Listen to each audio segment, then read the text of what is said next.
주보에 나와 있는 말씀의 제목이 감사하는 삶, 이렇게 정했습니다.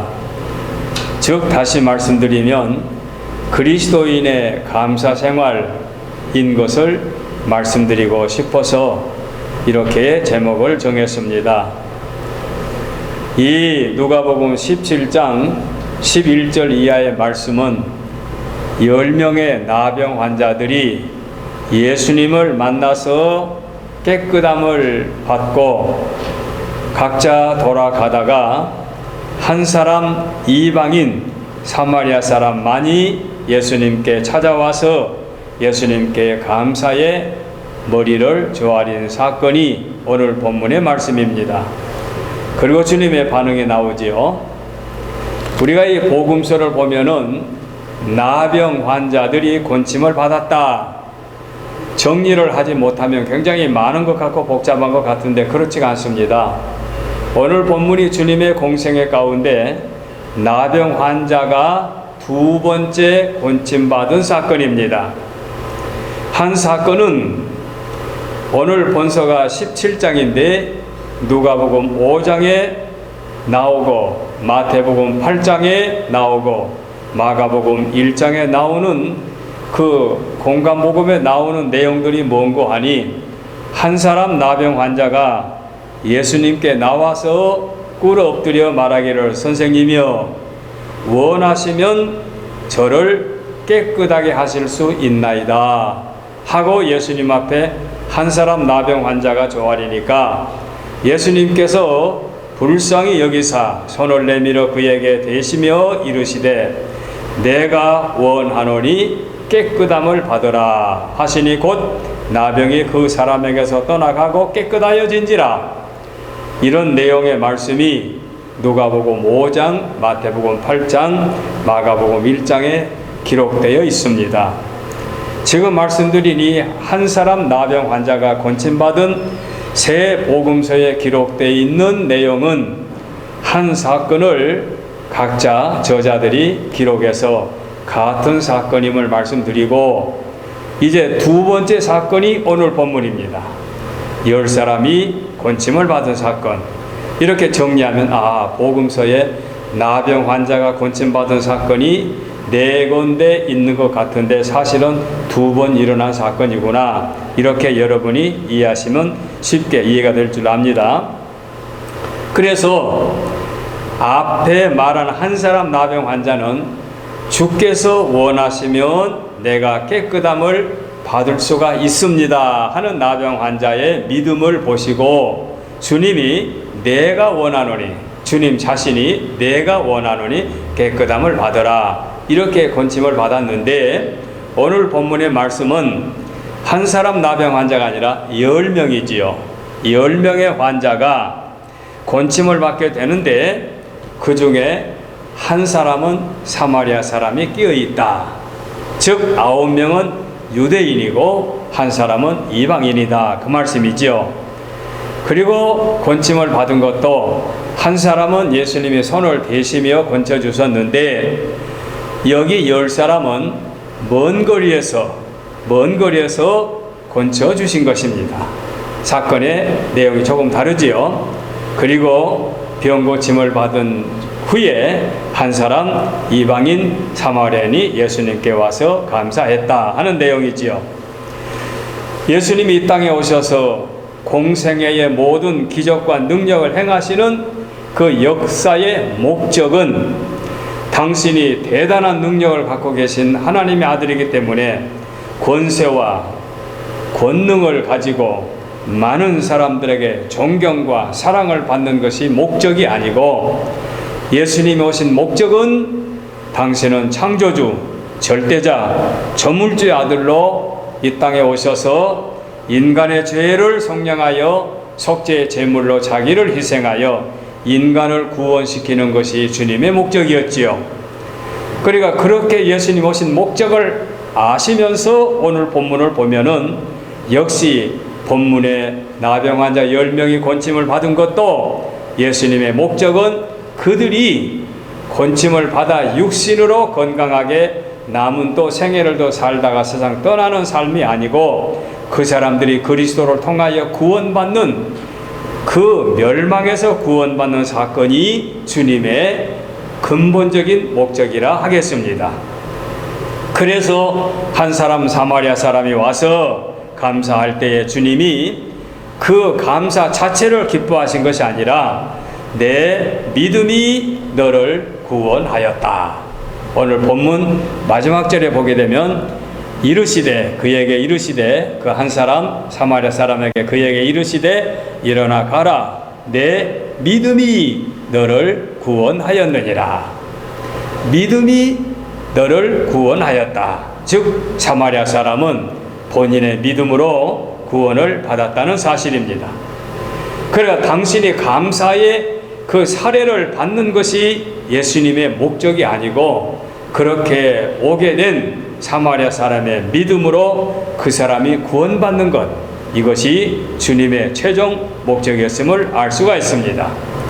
그러니까 우리가 객관적으로 볼 때 유대인 9명은 선민, 자기들이 자부하는 생각 그대로 우리는 하나님의 선택받은 유일한 민족이다. 그러니 자연히 하나님을 경배하는 신앙도 갖춰야 되지 않겠습니까? 그리고 이방인은 믿게 되면 고마운 일이고 믿게 되면 구원받는 일인데 믿지 않아도 선민과는 경우가 다르다고 할 수 있습니다. 그럼에도 불구하고 사마리아 사람은 믿음으로 예수님께 찾아와서 감사했고 그 믿음으로 구원을 받게 되는 사건을 오늘 본문을 볼 때에 그리스도인의 삶, 그리스도인의 감사의 생활이 얼마나 중요한가 하는 것을 볼 수가 있습니다.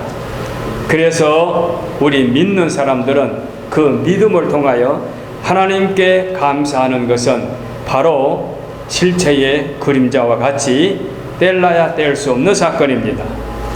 늘 말씀드립니다마는 12 정탐꾼 중에 2명의 갈렙과 여호수아는 믿음으로 40일 동안 그 가나안 땅을 가서 시찰하고 돌아와서 하나님께서 우리에게 주신 땅이라고 확신을 갖고 긍정적으로 믿음으로 보고를 했지만 10명은 실망하고 낙심하고 우리는 사는 사람들 앞에 메뚜기 같은 하찮은 존재라고 할 때에 하나님이 믿고 시찰하고 돌아와서 정탐하고 돌아와서 보고하는 여호수아와 갈렙은 가나안 땅에 들어갔지만 그 나머지 10사람은 그 광야에서 멸망을 받았다는 사실을 생각해 볼 때에 성도가 믿음으로 감사하는 것이 얼마나 소중한가, 얼마나 당연한가,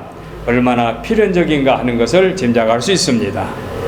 자, 그러면 그리스도인들의 감사 생활의 첫째가 뭐냐? 감사에는 단계가 있습니다. 1단계, 2단계, 그리고 3단계 결과, 이렇게 정리할 수 있는데 첫째 단계는 감사하는 마음입니다.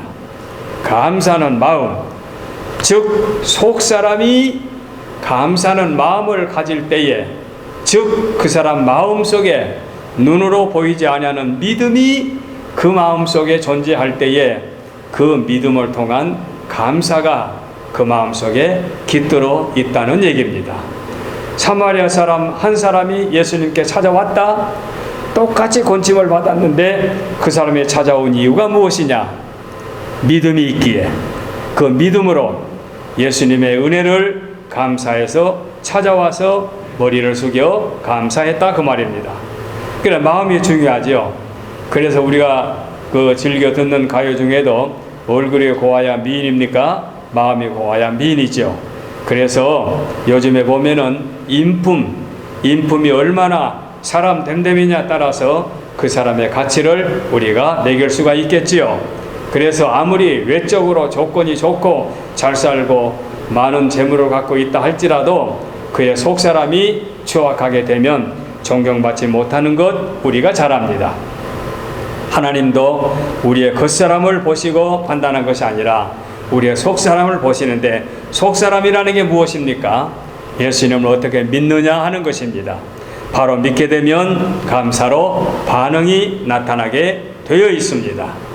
그래서 믿는 사람들은 감사하자 말하지 않아도 감사가 나오도록 되어 있습니다. 우리는 장애인들 중에서 대단한 사람들을 세계적으로 많이 알고 있지요. 데니 크로스비 같은 사람은 찬송가 가사를 10,000곡 이상이나 가사를 만드는 것 우리가 알지요. 그와 못지않게 헬렌 켈러라는 여사도 신앙은 돈독한 줄 압니다. 신앙은 그래서 그가 눈이 보이지 않고 귀가 이제 들리지 않고 말하지도 못했지만 그가 그 쓴 글을 보게 되면 이런 글이 있습니다. 만일에 내가 3일 동안만 볼 수 있다면 이라는 책에서 뭐라 말했는가 하니, 첫날에는 그 3일 동안의 첫날에는 나를 가르쳐준 슐리반 선생님을 찾아가 그분의 얼굴을 보고 싶습니다. 그리고 산에 가서 아름다운 꽃과 풀과 나무와 빛나는 아름다운 노을을 보고 싶습니다. 첫날에 하고 싶은 것이 3일 동안에 하루 지났습니다. 둘째 날은 일찍 일어나 동쪽에서 솟아오른 태양의 경이로움을 보고 싶습니다. 그리고 저녁에는 영롱한 서양의 노을, 그 서쪽으로 기울어지는 영롱한 노을빛을 보고 싶습니다. 그리고 밤에는 하늘에 떠 있는 별을 보고 싶습니다. 그리고 셋째 날입니다. 역시 일찍 일어나서 부지런히 출근하는 사람들과 그 사람들의 활기찬 모습을 보고 싶고, 점심시간에는 영화를 보고 싶고, 저녁에는 화려한 네온 사인과 쇼윈도의 상품들을 구경하고 집에 돌아와서 나에게 3일 동안 보게 해주신 하나님께 감사의 기도를 하겠습니다 라고 그의 글을 마쳤습니다. 그 3일 동안에 만일에 그 사람이 신앙이 없다면 3일 동안만 눈을 뜨게 한 것으로 만족하지 못했겠지요. 그리고 원망으로 가득했겠지요. 그런데 만일에 3일 동안 볼 수만 있게 해주신다면 이라는 가정하에 할 수 있다면, 만일에 그렇게만 된다면 하나님께 감사하겠습니다 라는 말로 끝을 맺습니다. 신앙인의 마음가짐은 이렇습니다. 악조건 속에서도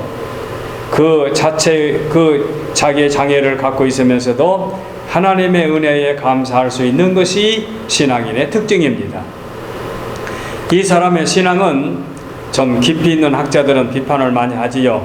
사회주의의 영향을 많이 받았다는 등, 또는 건전한 기독교에서는 이단이라고 하는 말도 합니다만은, 이분은 무슨 교역자가 아니니까 저는 부담 없이 소개합니다만은 이런 일화도 있습니다. 빌리기람 목사님이 대집회를 하고 다닐 때 복음성가 가수로 빌만이라고 하는 사람이 있었다지요.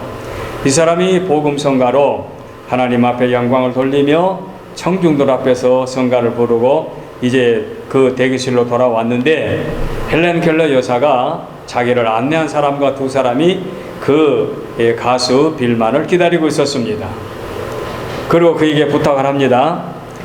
오늘 당신이 단위에서 불렀던 복음성가, 지금은 찬송가 147장인가로 찬송가에 수록되어 있습니다만은 그 당시에는 아마 복음성가였는가 봐요. 복음성을 다시 한번 들려줄 수 있는가? 왜 그러는가? 저는 당신이 노래를 불렀을 때 듣지도 못하고 내가 알지도 못하지만 당신이 내 앞에서 그 노래 찬송을, 그 복음성을 불러주게 되면 내가 그 복음성을 듣겠습니다. 어떻게 듣겠는가? 내 손가락으로 당신의 입술과 당신의 목, 얼굴의 떨림을 통해서 나는 당신의 부른 그 성가의 가사를 이해할 수 있습니다. 그리고 147장 보면은 그 고난중간 우리가 즐겨 부른 찬송이죠. 거기 너 있었는가 그때에, 그런 그 찬송이죠. 그래서 주님이 십자가에 매어 달릴 때, 그리고 주님이 십자가 나무 위에 매어 달릴 때 그리고 주님이 돌아가실 때 해가 빛을 잃을 때, 그리고 주님이 무덤에 그 장례 모실 때, 그리고 주님이 부활하고 나올 때, 우리말 찬송가도 5절로 만들어진 찬송가인 줄 압니다. 그 찬송을 이 가수가 부를 때 그 가수의 얼굴에 자기의 손가락을 대고 그 내용을 이해한 다음에 그는 눈물을 흘리면서 고백합니다. 나는 거기 있었습니다. 나는 거기 있었습니다. 라고 고백하며, 아니요, 나는 결코 도망가지 않습니다. 나는 배반하지 않겠습니다. 나는 거기 있었습니다. 이렇게 눈물을 흘리면서 고백을 했다고 합니다. 나는 그 자리에 있었습니다. 이게 무슨 말입니까? 예수님의 사랑하는 제자들이 사도 요한을 제외하고 나머지는 다 도망갔지요. 몇몇 여인들만 금줄 밖에서 눈물을 흘리면서 예수님의 처참한 모습을 볼 때에 자기도 거기 있었다는 얘기죠. 그 말은 무슨 말이니? 내가 예수님을 그만큼 사랑하고 사모하기 때문에 나는 결단코 주님의 그 죽음의 잔에서 도망가지 않겠습니다. 그렇게 자기의 신앙을 고백하는 거지요. 그래서 나는 그 자리에 있었습니다. 나는 그 가정을 보았습니다. 두 눈도 보지 못하는 칠흑 같은 어두운 세상을 살면서도 고백합니다. 나는 구원을 받았습니다. 주가 죽으실 때, 그리고 살아나실 때 나는 거기 있었습니다. 그리고 보았습니다. 나는 한때 목숨을 끊으려고 했지만 이제 성령의 인도하심을 받았습니다. 내가 살아 숨쉬는 동안 인도를 받고 살게 될 줄로 믿습니다. 이렇게 장님이었던 헬렌 켈러 여사는 고백을 하면서 눈물을 흘렸다는 일화가 있습니다. 이런 말씀을 소개하는 이유는 예수 그리스도를 나의 구주, 즉 나의 죄를 속량하여 죽어주신 예수 그리스도를 구주로 믿는다면 이 여사의 고백과 동일한 고백으로 눈물을 흘리며 감사 생활하는 것이 성도의 마음가짐이기 때문에 이 말씀을 소개하고 있습니다. 그래서 바울 사도는 범사에 감사라 했지요. 범사란 무엇입니까? 어떤 상황에서도 힘들어도 어려워도 곤고해도 마음에 상처를 입어도 감사는 잊지 말자는 얘기지요. 좋았을 때 감사는 누구나 할 수 있는 거지요. 좋았을 때 기뻐하는 것은 당연한 거지요. 그러나 범사의 감사 생활은 힘들고 어려울 때 감사하는 마음, 그 마음가짐이 소중하다. 그래서 저와 여러분들은 감사의 마음을 갖기 위해서 누누이 말씀을 드립니다. 비판적이고 부정적이고 파괴적이고 이기적인 생각을 버리고 나를 내려놓고 십자가 앞에서 눈물을 흘리며 나는 결단코 주님을 배신하지 않겠습니다 고백하는 이 여사의 고백같이 십자가 앞에서 눈물을 흘리는 마음, 그 마음을 가질 때 감사의 마음이라 소개가 될 줄로 알아서 말씀을 드립니다. 두 번째입니다. 이 사마리아 사람은 감사하는 마음이 있어서 10사람 중에 한 사람으로 이제 실천에 옮깁니다. 그래서 두 번째 단계는 감사의 실천입니다. 감사의 실천. 가는 방향은 누구를 향해서 갔겠습니까? 저와 여러분들이 10명의 나병 환자가 건침을 받았다고 하면은 제일 먼저 머릿속에 가장 많이 생각한 사랑하는 아내가 될 수도 있고, 사랑하는 가족이 될 수도 있고, 사랑하는 자식이 될 수도 있고, 사랑하는 스승이 될 수도 있고, 이 헬렌 켈러 여사 같은 분은 슐리반 자기의 선생님을 먼저 생각한다고 하지 않습니까? 첫째 날 눈을 3일 동안 눈을 볼 수만 있다면 제일 먼저 나를 나대게 하는 우리 선생님의 얼굴을 보고 싶다는 것처럼 자기가 머릿속에 가장 많이 생각하고 사랑하는 사람을 향해서 줄다름 쳤겠지요. 여기에 사마리아 사람도 함께 합세해서 가다가 생각해 보니 아니다. 나는 제 1순위가 나를 건져주신 예수 그리스도께 찾아가서 감사해야 되겠다는 마음이 그 마음속에서 새로워지기 때문에 그는 방향을 바꾸어 예수님을 향해서 나왔던 것입니다. 이게 감사의 실천입니다. 그래서 가던 길을 멈추고 예수님께로 돌아왔습니다. 감사를 하기 위해서 그래 오늘 보면 15절 16절에 감사를 드리기 위해서 그는 예수님을 향하여 왔습니다. 방향을 바꿨습니다. 그 중에 한 사람이 자기가 나은 것을 보고 큰 소리로 하나님께 영광을 돌리며 돌아와 예수의 발 앞에 엎드려 감사했다. 그런데 그 사람은 사마리아 사람이었다. 성경이 밝히고 있습니다. 얼마나 이 사람의 감사의 실천이 우리에게 본이 되는 삶이었으면 그 사람이 사마리아 사람이라고 한 것까지 밝히고 있습니다. 그 당시 사마리아 사람은 우리가 이미 아는 대로 이스라엘 땅이 남북으로 나눠져서 북이스라엘은 주전 722년에 아수르의 멸망을 당하게 되지요. 남쪽 유다는 내중에 바벨론에게 멸망을 이제 이 말하자면 침략을 당하게 되고 아수르의 정책에 의해서 북쪽 이스라엘은 사마리아 지방이 사람들이 강제로 이주를 당하고 또 이방 사람들이 거기에 들어와서 살고 해가지고 혼혈 민족이 되어버렸습니다. 혼혈 민족이 되어버린 거예요. 그러니까 유대인들이 그들을 멸시했어요. 업신여겼어요. 물론 주님은 그런 차별하지 않았습니다. 사마리아 우물가에 여인을 만나는 것, 그 여인을 만나고 그 사마리아 사람들 복음을 전하는 것, 갈릴리로 이제 오고 갈 때에 주님이 통과하신 거 보면은 차별하지 않았습니다만은 유대인들은 그렇게 업신여겼습니다. 그래서 혼혈인하고 업신여을 당했는데, 그런데 그럼에도 불구하고 9사람은 한 사람도 예수님께 오지 않았는데 한 사람 사마리아 사람이 예수님께 찾아왔다.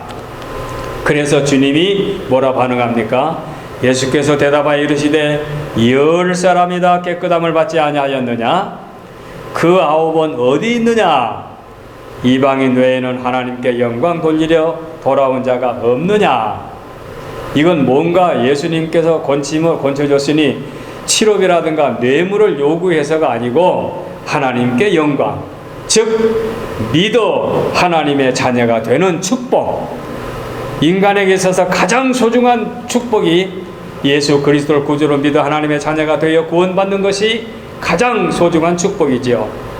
그래서 우리 인간의 가장 소중한 축복이 믿고 구원받는 거지요. 그래서 예수님이 이렇게 말씀하신 거지요. 하나님께 영광 돌리러 온 사람이 없느냐? 이스라엘 백성 중에 한 사람도 없단 말이냐? 사람은 마땅히 은혜를 받게 되면 보답을 할 줄 알아야 되는데, 그것이 사람으로부터 받은 은혜이든 하나님께로 받은 은혜이든 결코 잊어서는 안 될 것이 인격을 가진 인간이어야 되는데, 그런데 믿음이 없이 사는 사람들은 자기 이주의 삶을 살다 보니까 그렇게 살다 보면은 감사가 잃어버리게 된 거지요. 감사가 메마르게 된 거지요. 지난주일 설교 제목이 생각나지요. 내게 주신 모든 은혜를 내가 여호와께 무엇으로 보답할까? 지난주의 설교 제목이지요. 내가 구원의 잔을 들고 여호와의 이름을 부르며 여호와의 모든 백성 앞에서 나는 나의 서운을 여호와께 갚으리로다. 내가 무엇으로 보답할까? 그 보답할까 하는 마음이 감사의 마음이 되겠지요. 그래서 감사하는 마음 속에는 하나님의 영, 하나님께서 함께 계시지만 불평하는 마음 속에는 마귀가 주장하고 하나님의 영과는 상관이 없어집니다. 얼마나 불안합니까? 얼마나 무섭습니까? 오늘 살아있음에 감사하고 내 가정을 지켜주신 것 감사하고 나에게 자녀를 주시고 그 자녀를 하나님께서 돌봐주신 것을 감사하고 참으로 감사할 것이 너무나도 많습니다. 그래서 시편 전편을 다 보게 되면 감사로 강을 이루고 있지요. 시편 100편에도 보면 감사로 하나님께 나아가라고 말씀하고 있지요. 감사로 하나님께 나아가라.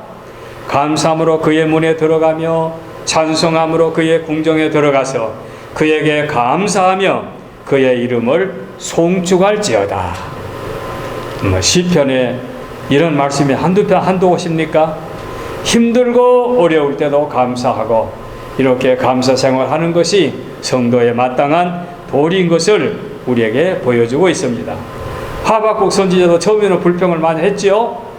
그러나 그가 은혜를 깨닫고 난 다음에 비록 무화과 나무가 무성하지 못하며 포도나무에 열매가 없으며 감람나무에 소출이 없으며 밭에 먹을 것이 없으며 우리의 양이 없으며 외양간에 소가 없을지라도 그리 아니하실지라도 하는 다니엘의 친구들처럼 없을지라도 나는 여호와로 말미암아 즐거워하며 그의 구원의 하나님으로 말미암아 기뻐하리로다.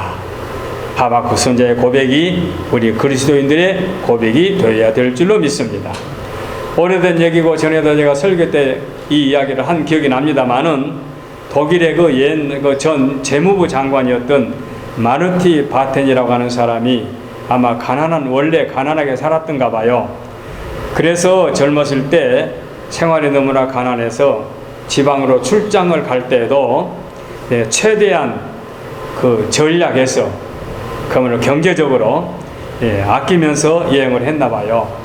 그러니까 그 여행제 출장 간 곳에 가서도 무슨 호텔에 가지 않고 값싼 여관방에서 하룻밤을 잔다든가, 한 번은 출장을 가가지고 여관에서 투숙하고 이제 하룻밤 잠을 잤는데 아침에 일어나서 보니까 자기의 그 낡아빠진 구두가 없어져 버린 거예요. 구두를 누구 훔쳐가 버린 거예요. 그러니까 이 양반이 짜증이 나가지고 세상에 그 훔쳐갈 것이 없어서 손님으로 하룻밤 자고 있는 이 여관방에 다 낡아빠진 내 구두를 다 훔쳐가, 에이 참 나쁜 놈들 하고는 그냥 짜증을 내는 그 짜증이 심하다 보니까 하나님 앞에까지 불평과 원망이 돌아갔습니다. 이제 허탈한 마음으로 있다가 그날이 또 마침 주일날이 되어가지고 이제 그 교회를 가고 싶어가지고 주인에게 불러가지고 내가 어젯밤에 잠을 자는데 내 신발을 또 훔쳐가 버렸다. 신발이 없다. 그래서 내가 지금 당장에 교회를 가고 싶은데 신발 좀 빌려달라. 그래서 신발을 빌려서 신고 이제 예배당에 갔습니다. 저와 여러분이 이렇게 예배 드린 것처럼 예배당에 가서 예배를 드리는데 예배를 한참 드리면서 앞을 보니까 굉장히 특이한 모습이 있어요. 누구가 아멘 앞자리에서 그냥 손뼉을 치면서 설교를 듣는데 굉장히 은혜를 받는 거예요. 근데 가만히 보니까 그 사람이 두 다리가 없어요. 장애인이에요. 장애인이 앞자리에 앉아갖고 너무너무 기뻐하며 은혜를 받고 예배에 그냥 기쁨이 충만한 것을 보니까 거기서 자기가 자극을 받았어요. 와, 저 사람은 신발이 없어진 정도가 아니라 두 발 자체가 없는 장애인인데도 불구하고 하나님 앞에 나와 저렇게 기뻐하며 예배를 드리고 있구나. 나는 저 사람에 비하면 그동안 아무것도 아니구나. 거기서 하나님 앞에 회개하고 하나님, 그동안 제가 믿긴 믿었는데 형편없이 믿었습니다. 잘못 믿었습니다. 하고 그 장애인의 예배 드리는 모습을 보고 자기를 비교하여 깨닫고 회개하고 그때부터 어떤 악조건 속에서도 자기의 구두 한 컬레가 없어진 정도가 아니라 그보다 더 험한 꼴을 당하더라도 모든 것을 믿음으로 감수하고 감사하며 살았더니 그의 업적이 훗날 아주 존경스럽고 덕스럽고 모든 사람들에게 신망이 두터운 그런 사람으로 존경받는 장관의 삶을 살았다는 그런 기사입니다. 오래전에 이 말씀을 드린 기억이 나는데 여러분 또 들었다 할지라도 바로 이와 같은 말씀은 무엇인가 하니 감사 생활을 실천으로 옮기는 것은 우리 성도들의 마땅한 도리이고 깨달아야 되고 귀한 교훈이기 때문에 말씀을 드린 것입니다. 그래서 우리 신앙생활에는 꼭 감사 생활이 뒤따라야 되고 이것이 신앙인의 모습이다, 참 모습이다 하는 것입니다. 세 번째입니다. 감사 생활의 결과입니다. 예수님이 그에게 말씀드렸지요. 위에서도 제가 반복 읽어드렸습니다. 그에게 이르시되 일어나 가라, 내 믿음이 너를 구원하였느니라. 이제 사마리아 사람은 목적, 정상까지 도달했습니다. 인간의 목적, 그가 하고자 하는 모든 일을 다 이루었습니다. 믿음으로 살게 되면 합력하여 선을 이루지요.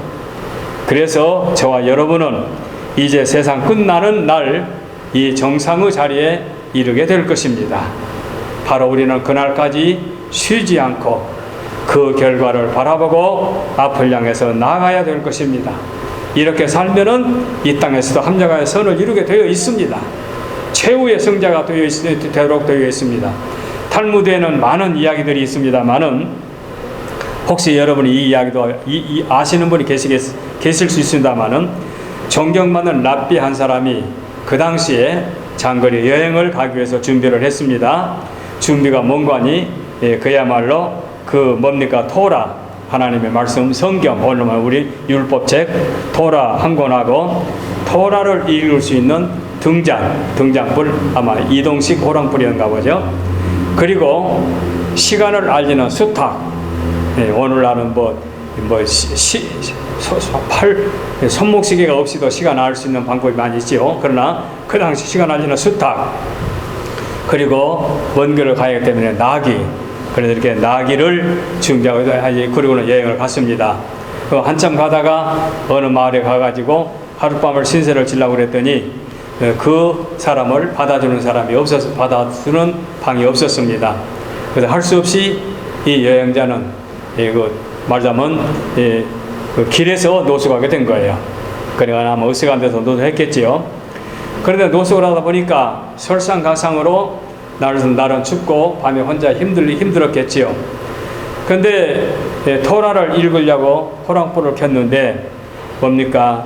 이 바람이 불어와가지고 호랑불을 그냥 꺼버립니다. 그래도 그 짐승이 들이기 때문에 울어대니까 나귀하고 수탉이 그냥 도망을 가버렸습니다. 그래서 이 토라 하나만 갖고 있는 거예요. 그래 얼마나 힘듭니까? 여행 중에. 그런데도 이 사람이 존경받은 말하자면 탈무드의 인물이기 때문에 그가 하나님께서 뭔가 나에게 유익을 주실 건데 하나님께 오히려 감사하자 하면서 그 악조건, 토라 한 줄도 읽지도 못했고 또 시간 알려주는 수탉도 없어져 버렸고 나귀도 도망가 버렸는데 이제 날이 샜습니다.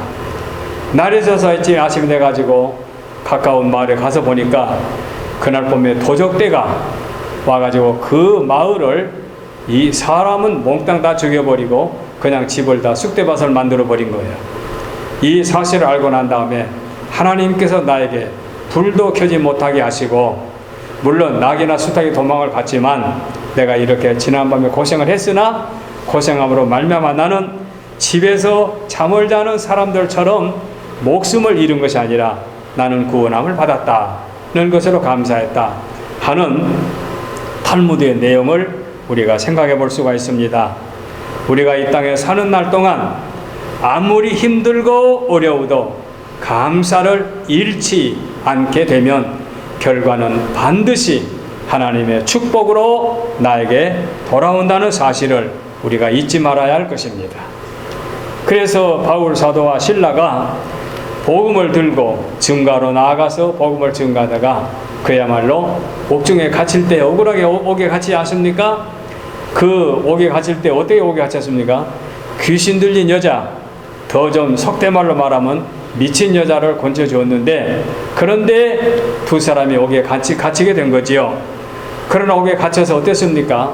얻어맞고 배가 고프고 감옥에 갇혀서 고통스럽지만 감사하며 찬송을 불렀을 때 그 결과는 옥문이 열리고 착고가 풀리고 그 결과로 간수가 복음을 받아들이고 그들이 목적은 복음 증거인데 그 복음 증거로 옥중에 그 간수와 그 가정이 구원함을 받았다.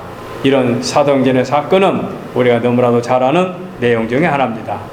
인생을 살다 보면 이렇게 뜻하지 않는 고난을 당할 때가 있지만은 그때마다 우리는 감사하고 살아가게 되면 감사의 결과는 반드시 우리에게 축복으로 돌아온다는 사실, 이것은 이 땅에서의 축복도 축복이고 영원한 하늘나라의 축복도 축복입니다.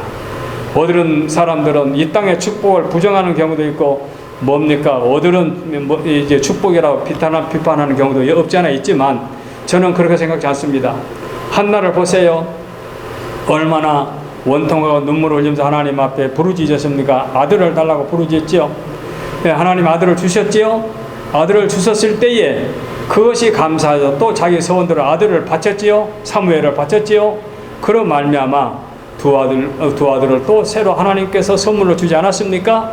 이와 같은 말씀을 볼 때에 하나님은 우리에게 반드시 감사하는 자에게 축복으로 갚아준다는 사실을 기억하시고 저와 여러분은 성숙한 그리스도인답게 감사 생활로 하나님께 영광 돌려드리는 믿음의 귀한 권속들이 되어 주시기를 바라서 이 말씀을 드립니다. 기도하겠습니다.